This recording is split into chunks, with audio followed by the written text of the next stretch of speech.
Alamat ng Tipaklong.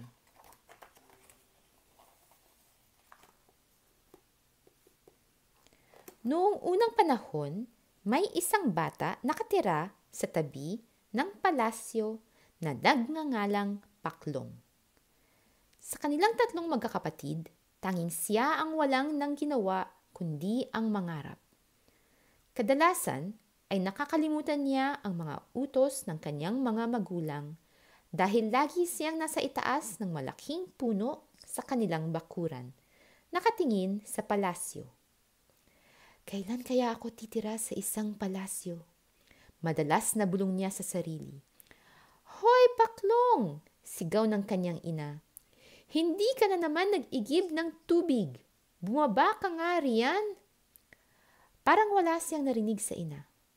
Kadalasan ay pinapanood niya ang prinsipe habang kumakain ito sa palasyo na nasa kabilang bakod ng kanilang tirahan. Sarap, bulong niya. Kaya, tuwing nasa hapagkainan at kumakain ang pamilya ni Paklong, nagkukunwari siya na sa halip na isda ang kanilang ulam ay manok o di kaya ay ibang karne na gaya ng kinakain ng prinsipe ang kanilang kinakain. Sarap nitong manok, sarap nitong litson. Sa tuwina ay natutulala ang kanyang mga magulang at ang dalawang kapatid niya. Nagtitinginan pagkatapos ay pagmamasdan siya. Kaya nang sumunod na araw, minabuti ng ama ni Paklong na putulin ang puno na inaakyat niya. Pero hindi napigilan niyon ang kagustuhan niyang makita ang ginagawa ng prinsipe. Ang pader naman ang kanyang inakyat upang matanaw niya ang palasyo. Isang araw, habang nakaupo si Paklong sa itaas ng pader at pinapanood ang prinsipe, ay tumama ang bolang pinaglalaroan nito sa kanya. Mabilis na sinalo niya ang bola. Sino ka? Anong ginagawa mo riyan? Singhal ng prinsipe. Mahal na prinsipe, huwag kayong magagalit, isa akong kaibigan. Dagling sagot niya na nakangiti. Kaibigan? Inosenteng tanong nito. Opo, mahal na prinsipe. Ang kaibigan ay maaari ding maging kalaro at pwede mo akong maging kalaro. Tila hindi pa rin lubusang maintindihan ng prinsipe ang sinasabi niya. Gaya ng bolang ito, mas maganda na may kalaro ka ring batang tulad ko.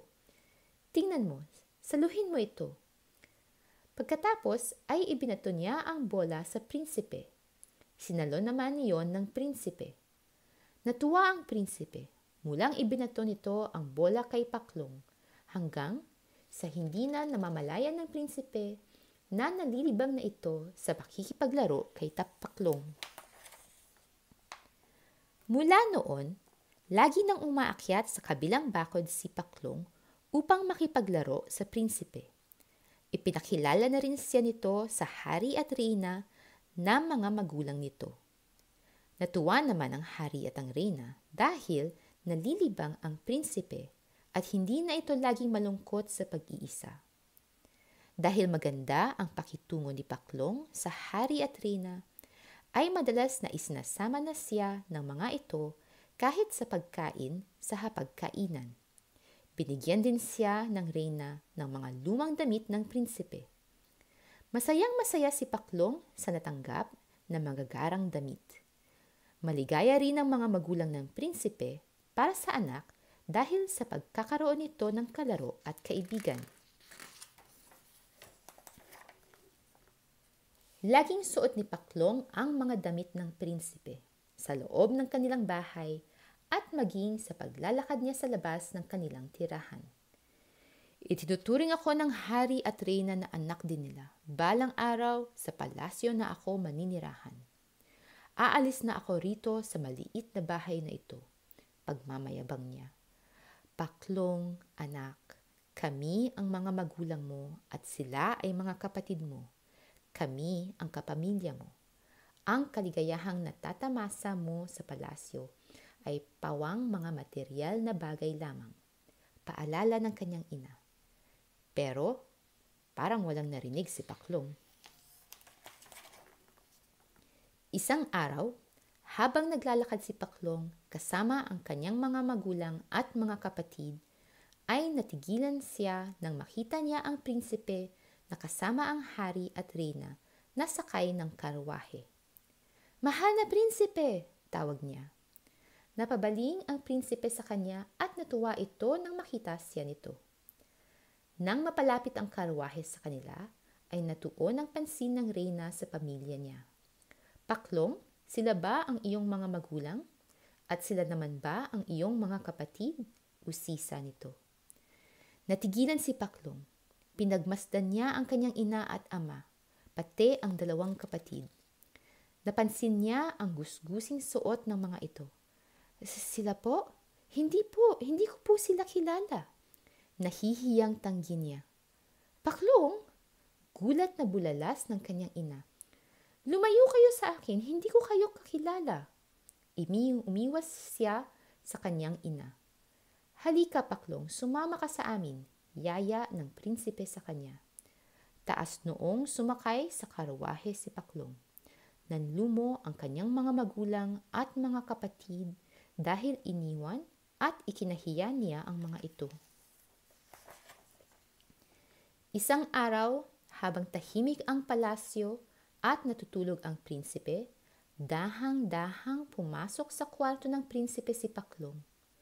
Nakita niya sa dingding ang nakasabit na berdeng kapa at sa tokador naman ay nakapatong ang korona at setro ng prinsipe. Dahan-dahang kinuha niya ang kapa, pagkatapos ay isinuot iyon. Humarap siya sa salamin at napangiti siya. Hindi pa siya nakontento, kinuha niya ang korona at ipinatong sa kanyang ulo. Pagkatapos ay kinuha niya ang setro. Hindi na nawala ang ngiti sa kanyang mga labi.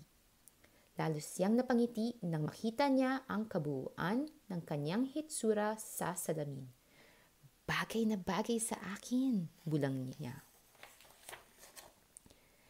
Pero ang hindi alam ni Paklong ay kanina pa nakasilip ang reyna sa pintuan. Pinagmamasdan ng reyna si Paklong habang suot nito ang mga gamit ng prinsipe. Nakita niya itong umupo sa may tokador, umarteng parang prinsipe, taas ang noroo at waring nag-uutos. Nang hindi na makatagal ang inang reyna sa kakapanood sa ginagawa ni Paklong, ay dagli siyang pumasok. "Paklong, ano ang ibig sabihin nito? Bakit mo suot ang mga iyan?" Galit ang tinig niya. Nagising ang prinsipe. "Paklong?" Namangha at nagulat ito sa nakita nito. "Akin ang mga iyan. Hubarin mo ang mga iyan." Pero hindi hinubad ni Paklong ang mga isinuot nito. Bagkus ay umurong pa ito at umiling. Dagling tumayo ang prinsipe at hinablot ang setro. Isinunod nito ang korona. "Hubarin mo yan!" sigaw nito na ang tinutukoy ay ang kapa. Pero sa halip na hubarin ni Paklong ang berdeng kapa, ay bigla itong lumabas ng bintana, gumagapang paibaba ng palasyo. Nagulat ang reyna at ang prinsipe sa inasal na iyon ni Paklong. Kinabukasan ay ipinatawag ng hari ang mga magulang ni Paklong. "Ako na po ang humihingi ng kapatawaran sa ginawa ng aking anak sa inyo. Pagsusumamo ng ama ni Paklong. Bukas na bukas po ay isasauli ko sa inyo ang kapa ng prinsipe." "Hindi na kailangan," sabi ng prinsipe. "Sa kanya na lamang yan. Magpapagawa na lamang ako ng iba."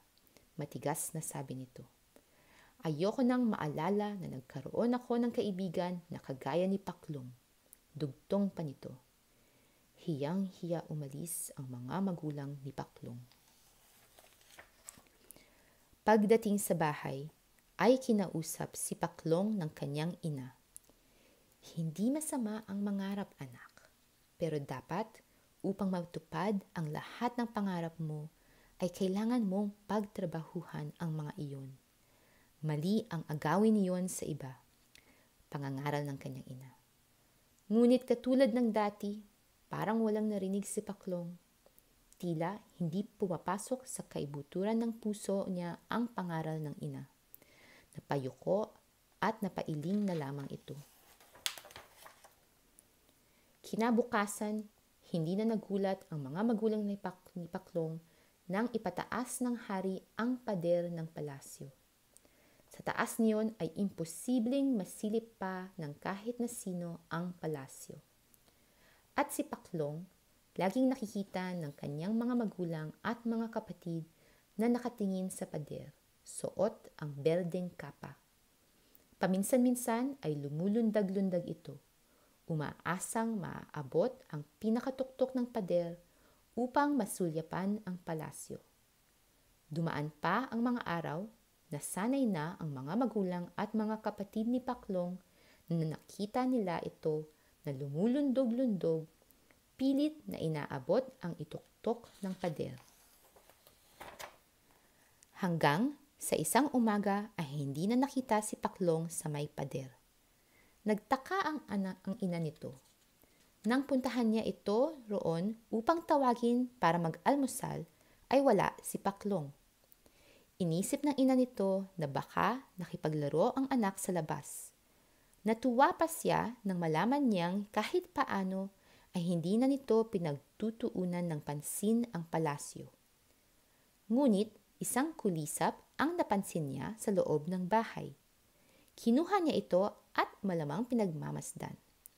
Napansin niya ang berdeng mistulang kapa sa likod ng kulisap. Biglang lumundag iyon. Sa damuhan ay nakita ng ina ni Paklong ang kulisap na patuloy sa paglundag. Lumapit ang ama ni Paklong sa kulisap. "Paklong?" bulong nito. Nakita rin iyon ng mga kapatid ni Paklong. Walang ibang maisip ang dalawa kundi ang nawawalang kapatid habang pinagmamasdang lumulundag-lundag ang kulisap sa damuhan na waring may inaabot. Mula noon, hindi na nila nakita pa si Paklong. Ang tanging nakikita na lamang sa may damuhan malapit sa pader ay ang kulisap na nagbibigay alaala sa kapamilya na minsan ay nangarap maging kauri ng nasa kabilang bakod, ang palasyo. Sa kasalukuyan, ang kulisap na ito'y tinatawag na Tipaklong.